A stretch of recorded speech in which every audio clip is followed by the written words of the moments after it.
Alors, aujourd'hui, Daf Mem, page 40, Perek Shlishi, Masechet Shabbat. Nous nous sommes arrêtés en haut de la ligne, en haut de la page Daf Mem Amoud Aleph. Juste à titre indicatif pour rappeler un petit peu les choses.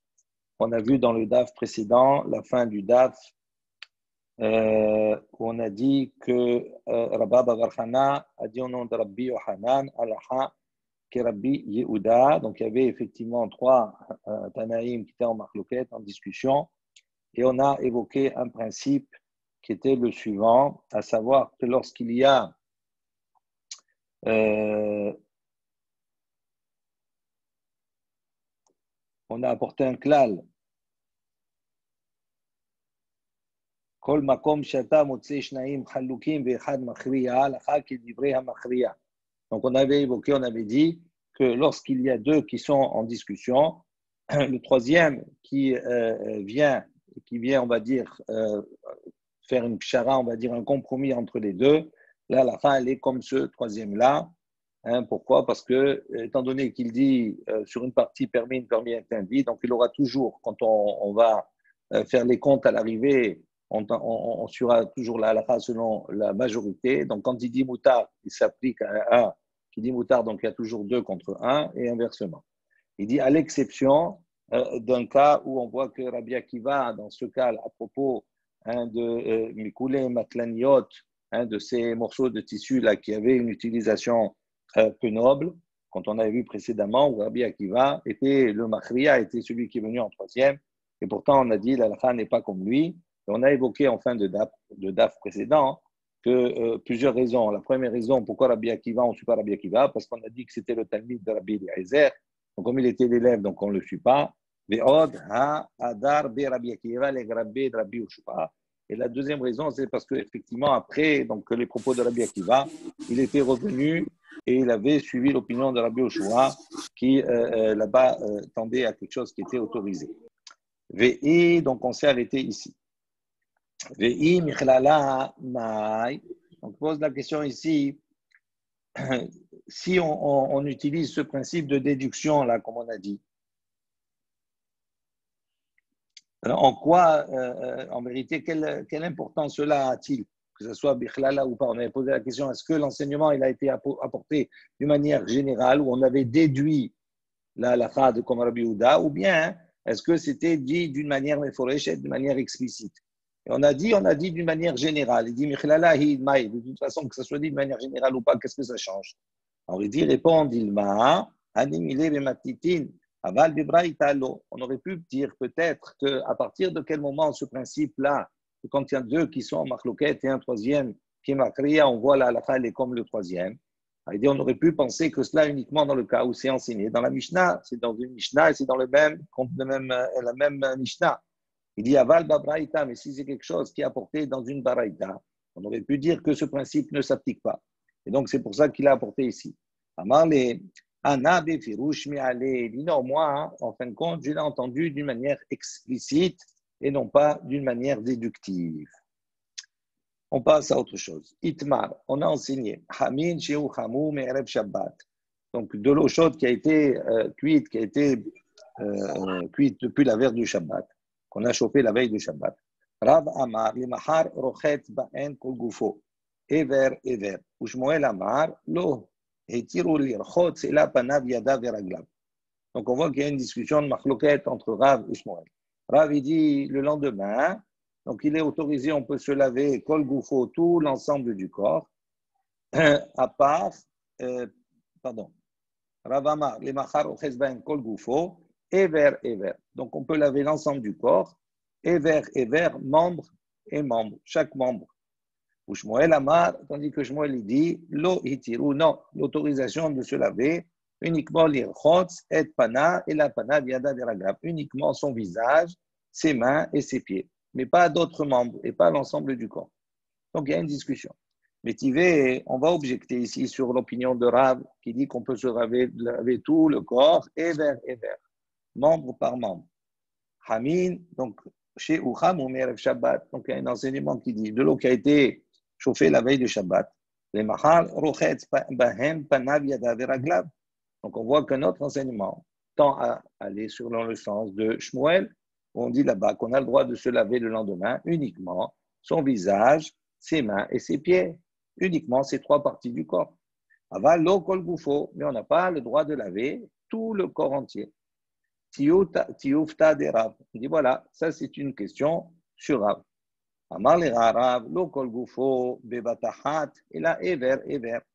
Il dit non, Rav, il peut te répondre. Il dit là-bas, quand on dit lo kol gufo, on n'a pas le droit de se laver tout le corps dans sa totalité, bebatahat, c'est-à-dire d'un seul coup. Et là, ever. Mais se laver uniquement membre par membre, ça c'est permis, ce n'est pas une contradiction. Il dit, mais pourtant, on a enseigné uniquement son visage, ses mains et ses pieds. Ça veut dire que c'est exclusivement cela et pas d'autres membres. Il dit non, quand on dit cela, il dit ça, c'est venu pour nous apprendre que, comme de la même manière qu'on peut les mains, le visage et les pieds, on peut les autres membres également. L'essentiel, ce n'est pas de se laver tout le corps, c'est-à-dire d'un seul coup. Tashma, bien écoute. לא התירו לרחוץ בחמין שהוא חמום בערב שבת, אלא פניו, ידיו ורגליו. Il dit voilà, encore une fois, il objecte, il pose une question sur Rav. Il dit voilà, encore on a un enseignement qui insiste qu'on a le droit de se laver avec de l'eau qui a été chauffée la veille du Shabbat, uniquement son visage, ses mains et ses pieds. Et c'est exclusivement cela. Il dit Achinami, il dit la même chose là-bas aussi. Comment il faut comprendre l'enseignement? Ki'en panav yadav veraglav. C'est comme panav yadav veraglav. Ça veut dire on peut se laver à l'image de ces différentes parties. On peut laver également d'autres parties. L'essentiel, c'est de ne pas se laver d'une manière entière d'un seul coup. Tanya Gvate dit Shmuel. Donc il y a une baraïta qui va selon l'enseignement de Shmuel. Hamin she'uchamu mi'erev Shabbat. Donc de l'eau qui a été chauffée la veille de Shabbat. Les mahar, le lendemain, pendant Shabbat, rochetz ba'em panav yadav veraglav. On peut se laver donc son visage, ses mains et ses pieds. Aval lo kol gufo ever. Mais on n'a pas le droit de se laver l'ensemble du corps, membre par membre. Et on n'a pas besoin de dire Hamin she'u hamu biyom tov, que également c'est le même din pour de l'eau qui a été préchauffée la veille de Yom Tov. Rabba matne la leha sham'ata de Rav beha idishna. Donc Rabba ici il va enseigner. Il dit juste le Yom Beyom Tov. Oui, au Hamo Beyom Tov, oui. On n'a pas besoin de préciser également de l'eau qui a été chauffée pendant Yom Tov. Parce que l'eau qui a été chauffée pendant Yom Tov, on va voir que normalement, ce qui est autorisé Beyom Tov, c'est uniquement Ochel Nefesh. Donc il y a une discussion, il y a une marloquette de Shammai et Hillel, de savoir est-ce que cette permission-là, elle s'applique uniquement à ce qui a été chauffé, qui a été utilisé pour la consommation, ou est-ce qu'on peut étendre à d'autres choses? Donc il a dit, pour là, on voit, il considère que même si c'était chauffé pendant Yom Tov, si c'est chauffé uniquement pour se laver, et pas pour l'ashtia, pas pour consommer, pour pas utiliser pour manger, à ce moment-là, c'est assourd, c'est interdit également. Donc, Rabba maintenant, la leha sham'ata de Rav beha idishna. Il dit, maintenant, on va voir que Rabba, il va enseigner la règle de Rav en ces termes, d'une autre manière, dans un autre langage. Il va dire Hamin, she'u hamum erev Shabbat, donc de l'eau qui a été chauffée la veille de Shabbat. Les mahar, le lendemain pendant Shabbat. Amar Rav, il a enseigné Rochetz bahen kol gufo. Il peut laver tout son corps, ou mishayer ever ehad. Et il doit laisser un membre qui n'a pas lavé, pour ne pas rentrer dans l'interdit de laver tout son corps, parce qu'après on va voir pourquoi c'est interdit par rapport à une xira, un décret des Chachamim. Et Tivé, on objecte kol hane tiyufta. Donc ici, on va apporter dans cette nouvelle manière, selon Rabba, donc il apporte d'une manière différente l'enseignement de Rav qu'on a dit précédemment. Avant, on avait dit quoi? Il peut laver kol gufo, ever. Là, il apporte la même chose, mais il dit il peut laver tout son corps. Au Mishaer, il laisse un membre. Et il dit toutes les questions qu'on a posées précédemment, il n'y a pas navra, gav, aglav, toutes ces questions-là. On voit qu'on peut pas, on peut les objecter, mais on ne peut pas répondre de la même manière. Il dit Tiouf, ça c'est une question. Amal et Rav Yosef, Rav Yosef, il a dit à Abaye, Rabba, Mika, Avid, Keshamata de Rav. Donc Rav Yosef, il a posé à Abaye. Donc Abaye, c'était l'élève de Rabba. Il a été élevé chez Rabba. Abaye, c'était un orphelin. Et Rabba, c'était l'élève de Rav.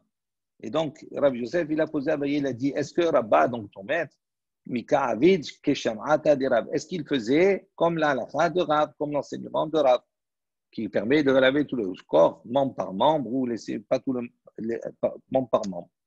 Amar lo yadana, il lui dit, je sais pas, comment je peux savoir?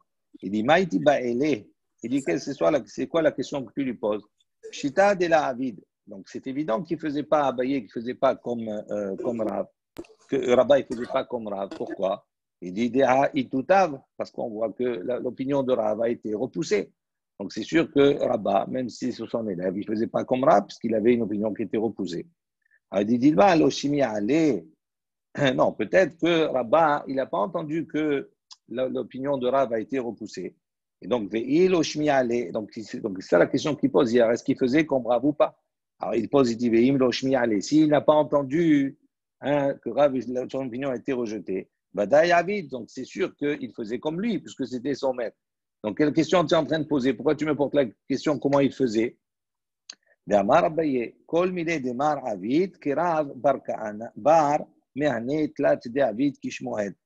dit, car Abaye l'a enseigné, il a dit, on a vu précédemment, tout ce que Rabba, donc son maître, il faisait, il le faisait comme Rav, à l'exception, à l'exception de 3 situations, de 3 cas où il faisait comme Shmuel. Quels sont ces 3 cas qu'on a vu précédemment également? Metilin, mi beged, le beged. On avait dit, donc, quand on peut déplacer les tissus d'un vêtement à l'autre. Ou madlikin, miner, miner. On a parlé également d'allumer les nérodes de Hanouka, donc d'une lumière à l'autre.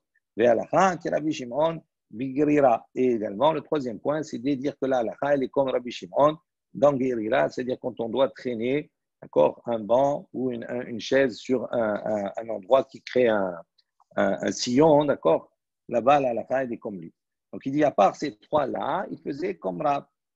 Alors, il dit non, que chomre de Rav Avid, que coulé de Rav la Avid. Donc, la question, il dit, on voit qu'il faisait quoi? Que chomre de Rav Avid. Quand Rav, il était mahmir, il faisait comme Rav, qui coulait de Rav la Avid. En revanche, il ne faisait pas, il n'était pas mekil comme Rav. Donc, ça veut dire qu'ici, quand Rav, il permet de laver l'ensemble du corps, donc Rav, il était mekil. Donc, la question qu'il a posée, est-ce que, la question qu'il a posée à Abaye, est-ce que Rabba, il faisait comme Rav? Il dit non, Rabba, il faisait comme Rav dans tous les cas où il était mahmir, à l'exception de ces 3. Mais lorsque Rav, il était mekil, il ne faisait pas comme Rav. Et donc, comme notre cas à nous, il était mekil, Rav, ce qui permet de laver l'ensemble du corps, est vert. Donc, Rabba, il ne faisait pas comme lui. Tanou Rabbanan, Merchat, Sepakikun, et Kavav, Mi'erev Shabbat, le Motsae Shabbat, רוחץ בו מיד. פקיקון יקבע מערב יום טוב למחר נכנס ומזיע ויוצא ומשתתף בבית החיצון. Donc les Kharim ont enseigné la chose suivante. Merchatz, un bain public, chez Pakekun et Kavav. Donc dans le bain public, comment ça se passait? Il y avait donc sous le sol, il y avait comme cela, il y avait ils allumaient des feux, d'accord, pour chauffer. C'est avec ça qu'ils chauffaient l'eau. Et il y avait dans le sol des trous pour laisser passer la chaleur, etc. Tout cela. Et donc maintenant, donc on va voir que le merchas, il va être interdit, on ne pourra pas l'utiliser, on n'a pas le droit pendant Shabbat de rentrer dedans et de se baigner dedans, on va voir plusieurs étapes. Il dit maintenant, si dans ce merchas, pakekou, ils ont bouché les trous, donc c'est-à-dire ils ont enlevé les trous, ils ont bouché les trous, et donc la chaleur, elle ne peut plus monter. Donc le merchas, le merchas, le bain public, il ne peut plus se chauffer pendant Shabbat. D'accord? Ils ont bouché, mais Erev Shabbat, depuis la veille du Shabbat. Donc, il dit les mots de ça et Shabbat. Lorsque ça arrive la fin du Shabbat, pendant Shabbat, c'est interdit. Quand il arrive la fin, Rochez Bomiyad, il peut là-bas se laver de suite. Pourquoi? Il n'a pas besoin d'attendre. Pourquoi? Parce que l'eau, quand il va se laver là-bas, il n'aura pas profité de ce feu qui aura brûlé pendant Shabbat, puisqu'on les a fermés. D'accord? Donc, si on l'avait laissé ouvert, à ce moment-là, c'est un travail qui s'est fait pendant Shabbat. Il aurait dû, un mot de ça et Shabbat, pour pouvoir se baigner là-bas, attendre un temps, d'accord, en temps normal, le temps qu'un bain met pour se réchauffer, etc. Donc, il dit, dans ce cas-là, Pakekou, il peut se baigner de suite. Maintenant, Pakekou n'est qu'Abav, mais Erev Yom Tov. S'il a fait la même chose dans le Merchas, la veille de Yom Tov, et il a fermé les trous là-bas, les Mahar, le lendemain, pendant Yom Tov, Nichnas ou Mazia, il peut rentrer là-bas, il ne peut pas se baigner, mais il peut suer, peut transpirer, comme un hammam. Veyotse, et après avoir transpiré, ou mishtatev bebet achitzon. Il peut se doucher, il se douche à l'eau froide, bebet achitzon, mais pas dans le merchas lui-même, encore pas dans la partie interne, parce qu'on craint que s'il se douche à l'intérieur, on va croire, on va penser qu'il est allé pendant Yom Tov, il a pris là-bas le bain alors que c'est interdit, mais il est mishtatev, il va prendre le bain, bebet achitzon, dans la partie, on va dire, des douches qui est à l'extérieur du merchatz, du bain. Ça veut dire qu'il y a une partie qui était un peu isolée. Là, il n'y a pas de problème. Amar Rav Yehuda, Maaseh, Rav Yehuda, il raconte un fait. Le merchatz chez le Bnei Brak. Il y avait un bain public comme ça à Bnei Brak. Je ne sais pas, Kikoun et Kavad, mais Erev Yom Tov, ils ont bouché donc les trous d'aération, etc., le trou qui a emmené la chaleur, la veille de Yom Tov. Les Mahar, le lendemain, pendant Yom Tov, Nichnas, Rabbi Eliezer ben Azaria, et Rabbi Akiva, Rabbi Eliezer ben Azaria, ils sont rentrés dans ce bain, ils ont là-bas transpiré, beau, et après ils sont sortis, ils se sont douchés à l'eau froide dans le Bet Achitzon, dans la maison extérieure. Et là, chez Hamin, chez l'eau, Mechoupin, Pané Sarim. Il dit, mais Hamin, chez l'eau, ça veut dire, mais là-bas, donc ils avaient pris soin que l'eau qui était chaude soit recouverte, Mechoupin, Miné Sarim, recouverte de planches, pour ne pas, d'accord, penser qu'ils ont pris là-bas, ils se sont baignés dans l'eau chaude. Lorsque le fait est arrivé, d'accord, à l'oreille des sages, Amrou, ils ont dit, dit même si là-bas, donc ce n'était pas recouvert de planches, ça aurait été autorisé. Dit à partir du moment où on va voir après par la suite de cela, va se multiplier ceux qui vont fauter. À ce moment-là, les Chachayim vont commencer à interdire donc ils vont commencer à interdire les merchas, les bains. On continue. Les bains publics, les bains des krahim qui se trouvent dans les grandes villes. Metayel bahen, on peut là-bas se promener dedans. Et on ne craint pas qu'on va dire qu'il est rentré là-bas pour prendre un bain alors que c'était interdit. Pourquoi? Parce qu'ils étaient tellement grands que même s'il y avait la chaleur, comme il y avait un espace très grand, la chaleur n'était pas aussi intense. Donc, ils pouvaient se promener là-bas dedans sans transpirer spécialement et donc sans tirer profit de ce Bet HaMerchatz. Alors, on pose la question, Maï Ovre Avera. Qu'est-ce que ça veut dire à partir du moment où il y a eu des fauteurs qui ont fauté? Amar Rabbi Shimon ben Pazi, Amar Rabbi Yoshua ben Levi. Il a dit au nom de Rabbi Yoshua ben Levi. Mishum Bar Kapara, au nom de Bar Kapara. Et on raconte comment ça s'est passé. Au début,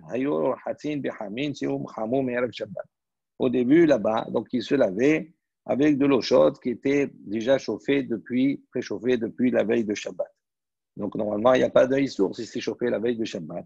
On peut se doucher avec pendant Shabbat, on peut se laver avec Shabbat normalement, puisque ça a été préparé avant. Mais non, ça c'est comme ça ils faisaient au début. Donc ceux qui étaient responsables des bains, ils ont commencé à faire chauffer pendant Shabbat. Et ils disaient, mais Erev Shabbat, depuis la veille de Shabbat, on a déjà chauffé l'eau. Ils mentaient en vérité. Asrou, à ce moment-là, ils ont interdit et Hamin, ils ont interdit à ce moment-là les bains publics, le bain, Veitiru et Azia, mais ils ont laissé encore autoriser Azia, le hammam, c'est-à-dire pour transpirer.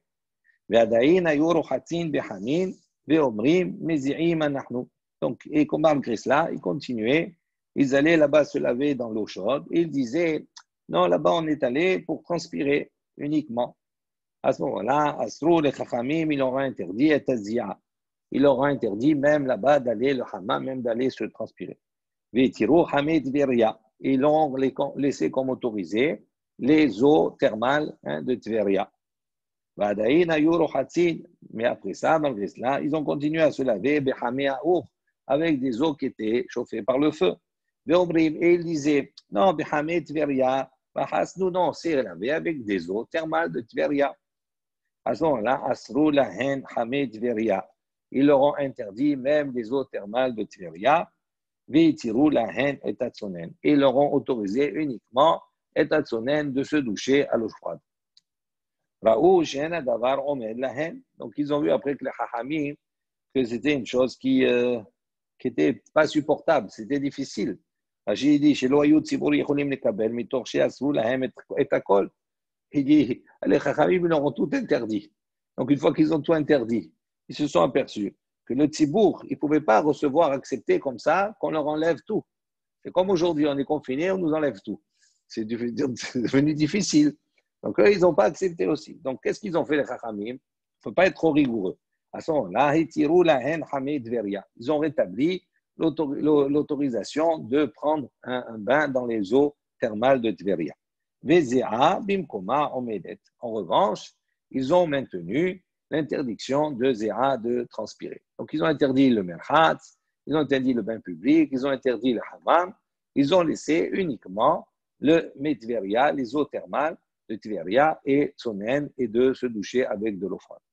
Donc, c'est de là que vient la xéra de ne pas se doucher à l'eau chaude l'ensemble du corps pendant Shabbat à cause de cette xéra de Bet HaMerchatz, pour ne pas arriver à chauffer l'eau, les braises, etc., tout cela pour alimenter le bain public. Amar Rava, Hayman de Avar, Had de Rabanan, Share le Mikre le Avariana. Donc Rava, il a dit, tout celui qui transgresse, qui passe outre, d'accord, les commandements, les interdits des Chachamim, Sharei les Mikre, on a le droit de les appeler Avariana, des fauteurs. Keman, qui a Tana, comme effectivement ce Tana, où il les a appelés Ovre Avera. Donc on voit qu'à partir du moment où ils transgressent, même s'ils transgressent des vrais Chachamim, on a le droit de les appeler des fauteurs. Amvat on a dit donc les bains publics comme cela qui se trouvent dans les grandes villes, on a le droit metayel bahen de se promener, d'accord, dedans, ve'eno choshesh, d'accord. Il n'y a pas de chashash, il n'y a pas de crainte qu'ils vont venir zéa transpirer, etc. Tout cela, quelque chose qui est interdit par les chachamim. Pourquoi? Parce que comme ils sont tellement grands qu'il n'y a pas de problème. Amarava, Dafka, Krahin, Aval, Dikfarim, Lo. Il dit ça, c'est uniquement pour les bains publics qui sont dans les grandes villes parce qu'ils sont très grands. Aval, ceux qui sont dans les Kfarim, dans les villages, non. Pourquoi? Parce qu'étant donné qu'ils sont beaucoup plus petits, dès que tu rentres là-bas, donc tu as la chaleur et tu vas transpirer. Maïtama, il dit pour quelle raison? Kiban des outrines, Nafish, Havlayaou. Il dit pourquoi? Parce qu'à partir du moment où le fait qu'ils soient peu petits, donc Nafish, Havlayaou. Leur chaleur, elle est beaucoup plus importante. Tanour Rabbanan, les Chaim ont enseigné. Mithamem Adam keneged hammedura veyotse umishtatev betzonen. Ubilvad shelo ishtatev betzonen vithamem keneged hammedura mipnei shemavshir maim she'alav. Donc les Chaim ont enseigné, il a dit on a le droit, Mithamem Adam, l'homme il peut donc se réchauffer, donc face à Midura, à un bûcher. Donc, il y a un bûcher, il y a une source il y a un feu qui brûle. Il a le droit de s'approcher à côté, de se réchauffer. Puis, après ça, après s'être chauffé, il sort, il va se doucher à l'eau froide. Au bilvad, mais à condition, chez l'eau il n'a pas le droit de se doucher d'abord, et après, et après, il va se chauffer auprès du feu. Pourquoi? Parce que quand s'il est mouillé et qu'il va se chauffer à côté du feu, à ce moment-là, il va, d'accord, tiédir, il va chauffer et il va cuire l'eau qui se trouve sur lui. Donc ça, c'est interdit. Dans ce sens-là, c'est interdit. Tanura banan, Chaim ont enseigné. Mechamadam alumtit ou menicha al bene me'ayin beshabbat. Chaim, ils ont dit, on peut chauffer, l'homme, il a la possibilité de chauffer. Aluntit, c'est une serviette. Ou menicha, donc, il la pose al-bene me'ayim sur son ventre, sur ses intestins. Beshabbat, pendant Shabbat, ça fait du bien au ventre. Au bilvad, mais à condition, chez l'eau yavi, kumkumus, shel ma'im, hamin, v'yanihinu al-bene me'ayim beshabbat. Il dit, mais il ne faut pas, en revanche, il n'a pas le droit de porter une bouilloire qui est remplie d'eau, d'accord, d'eau bouillante, d'eau chaude, et qu'il pose comme ça sa bouilloire sur son bene me'ayim, sur ses intestins, sur son ventre, beshabbat. Et d'abord, il dit cette chose-là, de ne pas poser la bouilloire directement. Il dit ça, c'est interdit également pendant le chol, pendant la semaine. Asur mipnei hasakana, parce que dans la semaine, c'est interdit à cause de la sakana. Donc, il y a une double, on va dire, interdiction. Un, parce que s'il apporte la bouilloire remplie d'eau chaude et qu'il met comme ça sur son ventre, à ce moment-là, on craint que peut-être ça va déborder l'eau. Et donc, ça va le laver aussi. Donc, ça va rentrer dans le issour de se laver pendant Shabbat avec de l'eau chaude. D'accord? Et la deuxième notion, c'est que Mishum Sakana, parce que comme c'est de l'eau chaude, on craint que s'il met comme ça sur le ventre, il va faire couler de l'eau, il risque de se brûler. Donc, il y a deux raisons pour lesquelles on ne peut pas. Mais la serviette chauffée, à ce moment-là, il n'y a pas de problème. Tanoura Banan, les Chachamim ont enseigné. Mais vi Adam qui tonne maïm ou menicho keneged amidura, lo bishvil shiyahamu, et là bishvil shitafik sinatan. Donc, les Chachamim ont dit, l'homme, une personne, elle a le droit d'apporter kiton maïm, d'accord, un brodeau, et de le poser comme ça à côté de la Médora, à côté du feu. Il dit, l'eau bishvil shiyahamu, pas avec la condition, l'intention que cette eau, elle va chauffer, c'est-à-dire elle va cuire. Et là, bishvil shitafig, mais avec l'intention de réduire la fraîcheur de l'eau. C'est-à-dire l'eau elle est froide, on l'approche à côté de la Médora pour qu'avec le feu, elle ne cuit pas, mais elle va donc se tiédir un petit peu, elle va être un peu moins froide, et à ce moment-là, on a le droit, selon le Tanakama. Rabbi Yehuda Omer, Rabbi Yehuda il dit, Mevi'a Isha par shemen.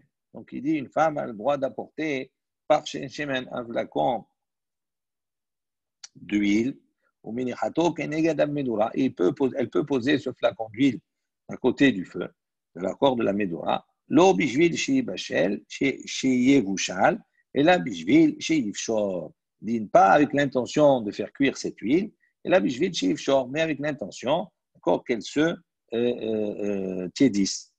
Rabban Shimon ben Gamliel Omer, Rabban Shimon ben Gamliel dit, Isha sacha yada shemen umetcha memeta keneged hamidura.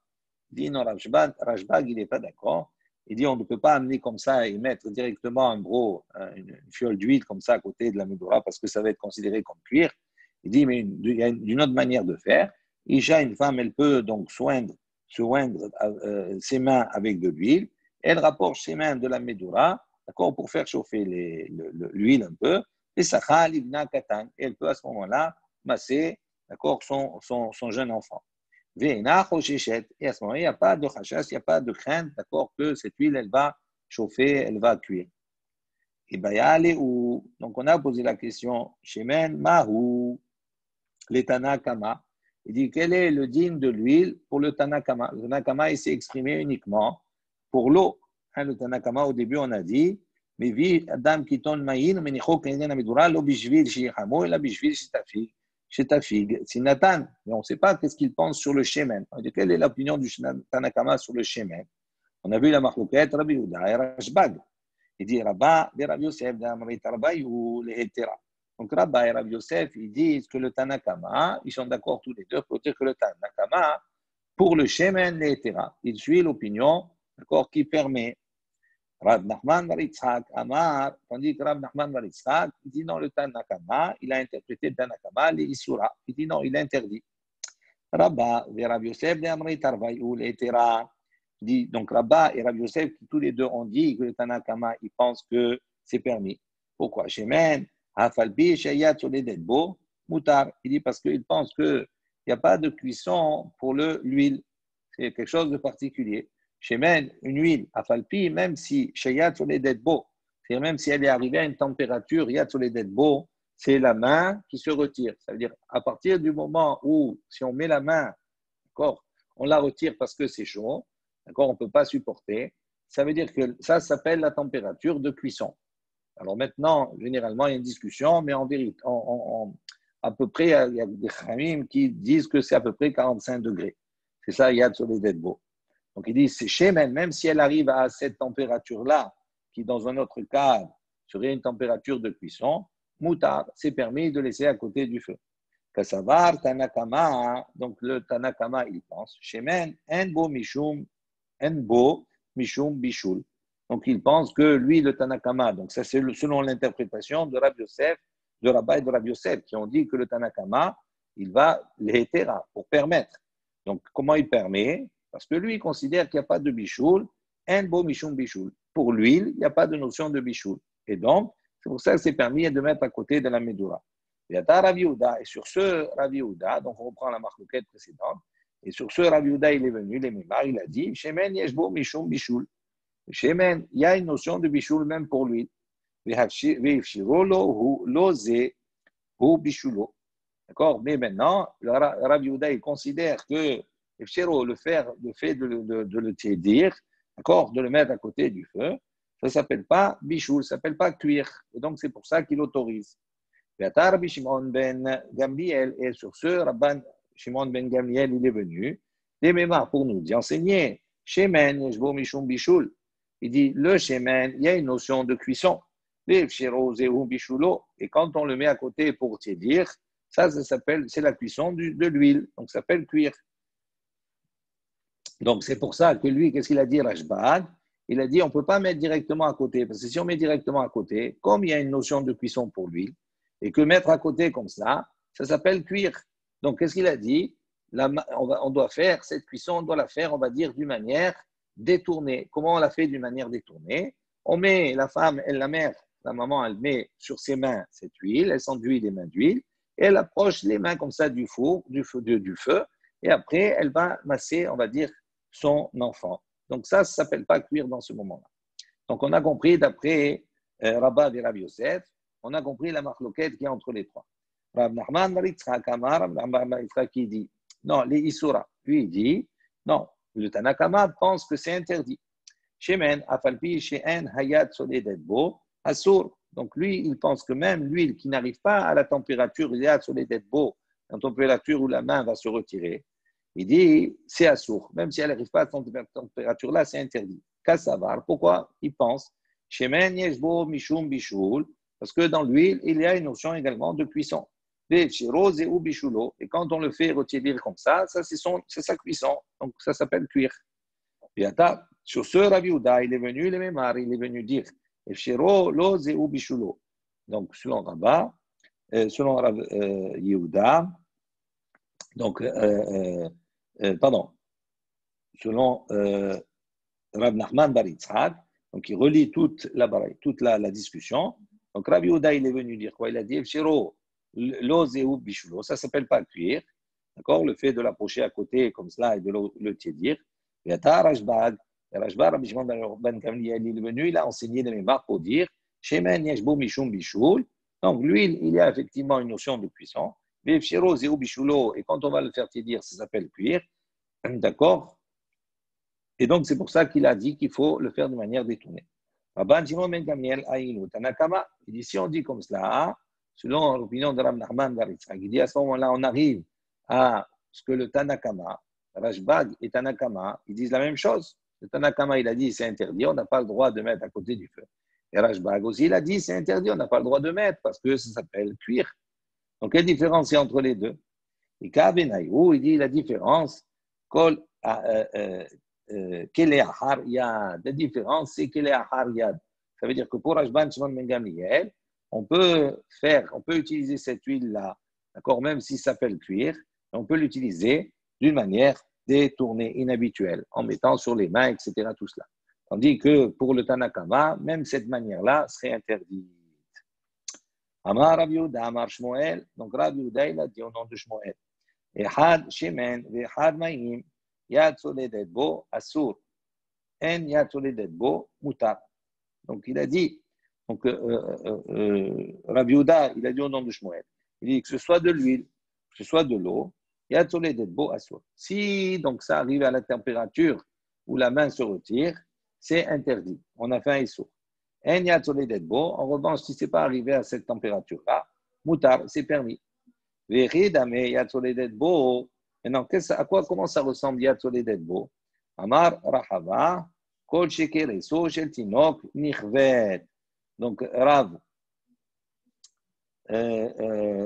il a dit, donc il a donné un signe pour savoir à partir de quand on est arrivé à cette température Yad Soledet Bo. Il dit, Kol Shekereso Shel Tinok Nichvet. À partir du moment où tu as mis sur le ventre d'un enfant, si il se brûle, à ce moment-là, ça veut dire que la température, elle est arrivée à Yad Soledet Bo. Amar Bitzhak Varavdimi. Donc, Rabbi Yitzhak Baradini a dit, une fois, Nichnasi Ahar Rabbi Lebet Hamerchatz. Une fois, je suis rentré après Rabbi dans le bain.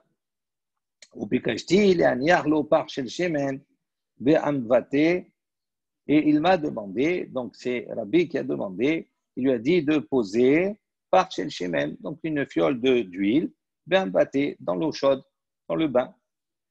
Ve'amarli, et il m'a dit, pardon, donc c'est lui qui a demandé, d'accord, Ahmed, il a voulu mettre donc le fiole d'huile dans l'eau pour la réchauffer. Et Amarli, donc Rabbi lui a dit, Tol bikeli sheni beten. Il lui a dit non, prends du keli sheni. C'est-à-dire, verse l'eau l'eau qui est chaude, qui est dans le bain, tu la verses dans un keli sheni, dans un deuxième ustensile, et à ce moment-là, tu peux mettre dedans la fiole d'huile, mais pas directement dans le keli rishon, c'est-à-dire parce que là-bas, ça veut dire, ça sous-entend qu'il y a une notion de cuisson. Shma mina tlat. Il a déduit d'ici, on déduit ici trois choses. Shma mina shemen yeshbo mishum bishul. Donc la première déduction de la réaction de Rabbi, c'est quoi? C'est que shemen, pour l'huile, il considère qu'il y a une notion de cuisson de bishul. Ushma mina keli sheni eno mibashel. La deuxième chose, il considère que l'eau qui est passée dans un keli sheni, donc le keli à la base dans Shabbat, le keli rishon, celui qui est sur la source de chaleur, et donc keli sheni, c'est-à-dire il est plus sur la source de chaleur et on a fait passer cette eau dans un deuxième ustensile. Donc on a baissé la température. Donc il dit, malgré qu'il soit dans un keli sheni, donc on a dit quoi ici? Keli sheni et non mevachel. La deuxième chose, c'est que dans le keli sheni, ça ne cuit pas. Vishma mina, et la troisième chose qu'il a appris, Evshero zeu bishulo. La troisième chose, c'est que le fait de tiédir comme cela, d'accord, de réchauffer, même s'il ça n'arrive pas à y être sur les deux mots, ça s'appelle cuire. Eri avid achi. Il dit comment? Maintenant, on pose la question, comment Rabbi il a pu faire ainsi? Parce qu'il est dans un Beth Hamerchatz. Et là, qu'est-ce qu'il a fait? Il a parlé des propos de Torah, donc il a répondu. Il a donné une halakha et tout ça. Donc, comment il a pu, dans le Beth Hamerchatz, parler comme ça, Rabbi? Et comment déjà un Shabbat, il est dans un Beth Hamerchatz? Hein? Comment déjà un jour de Shabbat, il se trouve dans un Beth Hamerchatz déjà? Oui, peut-être c'est avant la Xéra, avant le décret. Donc, il n'y a pas de problème. Ve'ha'amar Rabba Zidbon Sheila, on va voir. Mais si tu peux te laver membre par membre. Non, mais peut-être que là-bas, il est allé. Pour ça qu'il peut. Oui. Non, mais on n'a pas dit qu'il est allé pour se laver. Peut-être qu'il est allé. Les Zia, il est allé simplement pour se transpirer ou je ne sais pas. Après, on va voir Rachid. S'il dit quelque chose, ou c'est une Sheila, on va voir. Donc, Amar Rabba Barhana, donc Rabba Barhana, il a dit, Amar Rabbi Yohanan, au nom de Rabbi Yohanan, Bechol Makom Mutar Lehar Er. Donc, tous les endroits, on a la possibilité de penser à la Torah. À l'exception d'un bain public et à l'exception des toilettes. Donc, comment lui, Rabbi, il a pu parler comme ça de Torah dans le Beth Hamerchatz? Ici, tu vas dire maintenant, Belashon Hol. Non, il a dit dans un langage profane. Il n'a pas parlé en hébreu, il n'a pas dit en. Amarli, si tu lui as dit comme ça, si tu lui as dit qu'il lui a répondu Belashon Hol, Amar Abaye. Abaye, il a dit Devarim Shel Hol, Mutar li Omran Belashon Kodesh. Shel Kodesh, Asur li Omran Belashon Hol. Donc il dit, pourtant, Abaye, il a dit des paroles de Hol profane. C'est permis de les dire, même dans le Beth Hamerchatz, Belashon Kodesh, dans un langage saint, c'est-à-dire en hébreu. Et Kodesh, en revanche, des paroles de Torah, Kodesh, Shel Kodesh, Asur li Omran Belashon Hol. Même si tu les dis Belashon Hol dans un langage profane, tu n'as pas le droit de parler des choses qui sont Kodesh. Donc, comment on peut dire, je ne peux pas dire qu'il lui a parlé Belashon Hol. Il dit, Afrouchemi, Surah, Shani. Il dit non, dans ce cas-là, c'est différent. Parce que ce qu'il lui a dit, Rabbi, c'est pour empêcher un issour, c'est pour empêcher quelque chose qui était interdit. Et donc, même s'il est Bemakom et Tunab dans un endroit qui n'est pas propre, d'accord, et que Bederachla, d'une manière générale, il n'a pas le droit sur les RR, sur les Dabber, il n'a pas le droit de penser, il n'a pas le droit de parler. Et pour empêcher quelqu'un de faire un issour, c'est différent, c'est permis. D'où on voit ça? Teda, il dit ça, je regarde, Amar, Rav Yehuda, Amar Shmuel. Rav Yehuda, il a dit au nom de Shmuel.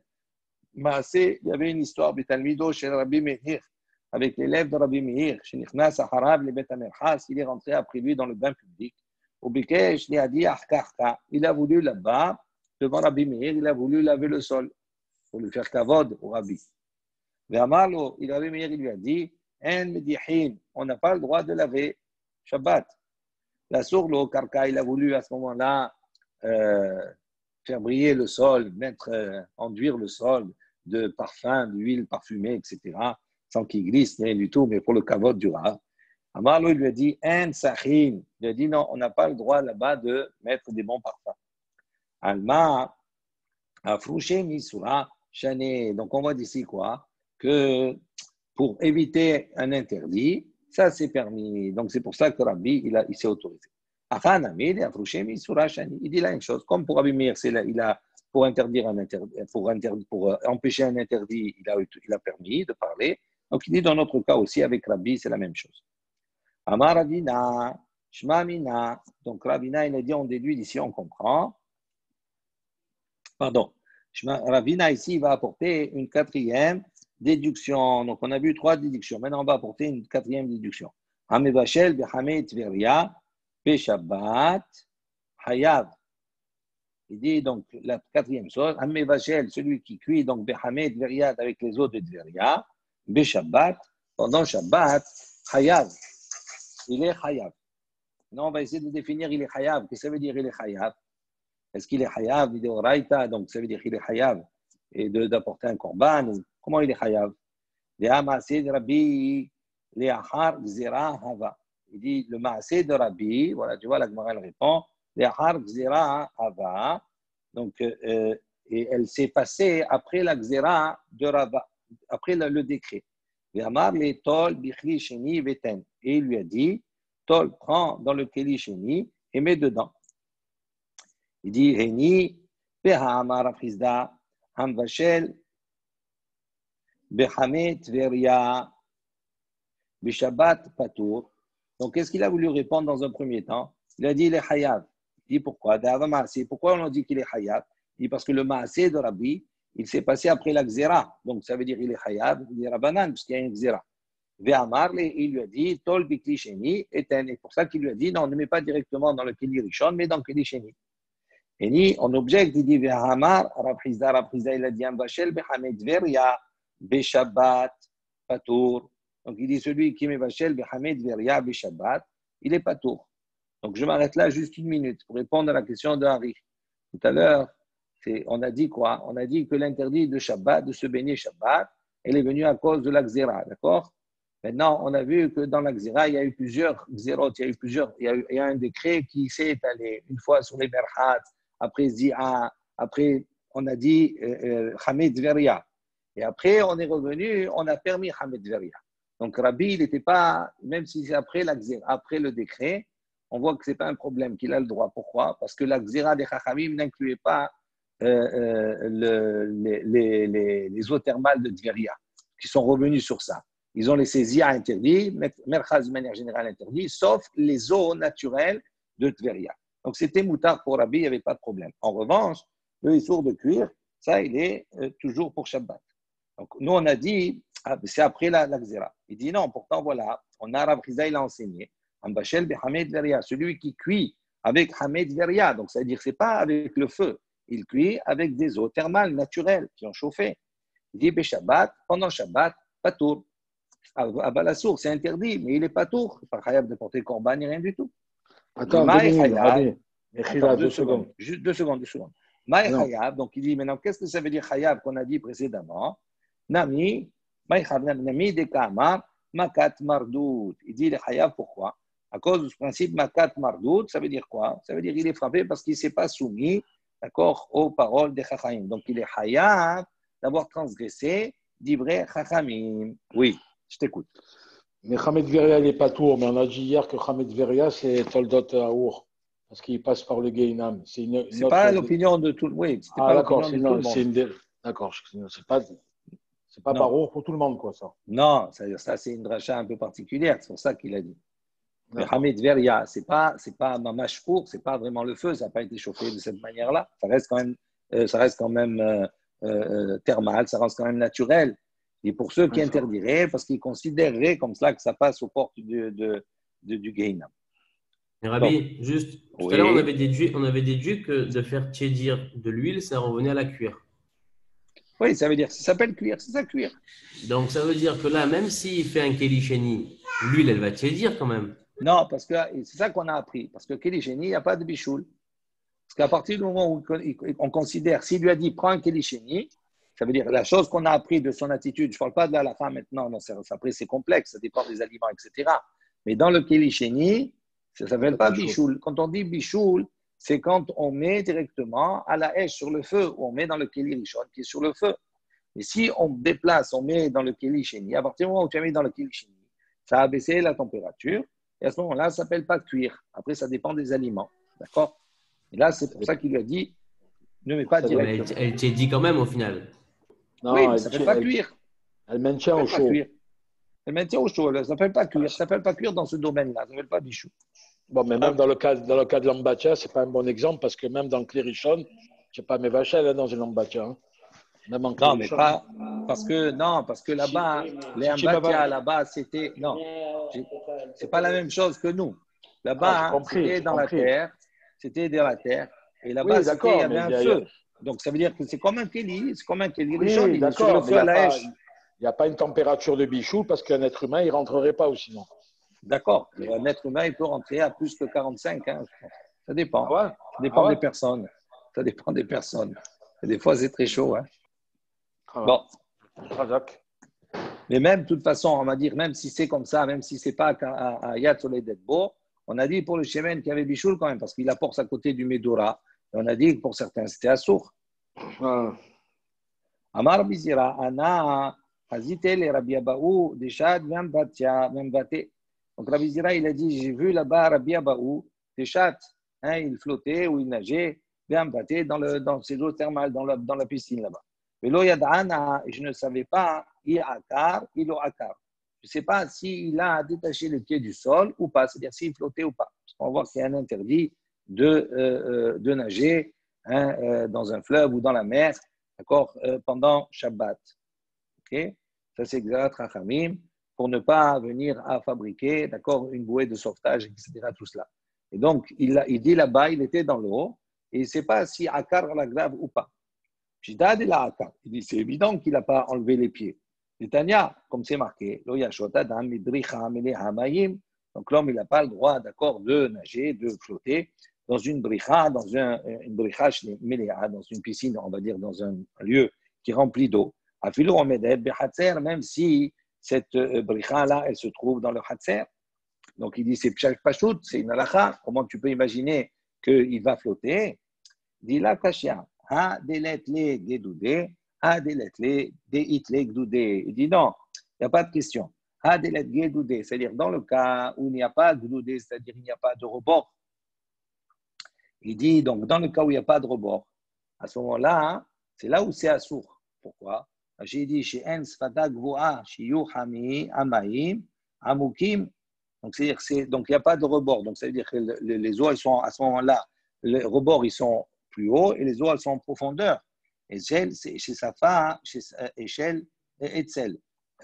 C'est fatal qui mot be'ensad kivan chez en amukim sham qui maté samour les afta no'etz raglav bekarka bechofer no'he afar. Bon, je passe tous ces détails-là de Rashi. Simplement, il dit comme cela qu'à partir du moment où il y a gdoudé, c'est-à-dire il y a des bords, comme une piscine, comme on a de nos jours, à ce moment-là, on ne craint pas qu'il va venir à fabriquer, etc., tout cela. C'est-à-dire que ce n'est pas dangereux. Et donc, c'est pour ça qu'il y a une différence. On va s'arrêter là pour le DAF même d'aujourd'hui. On va faire le DAF suivant.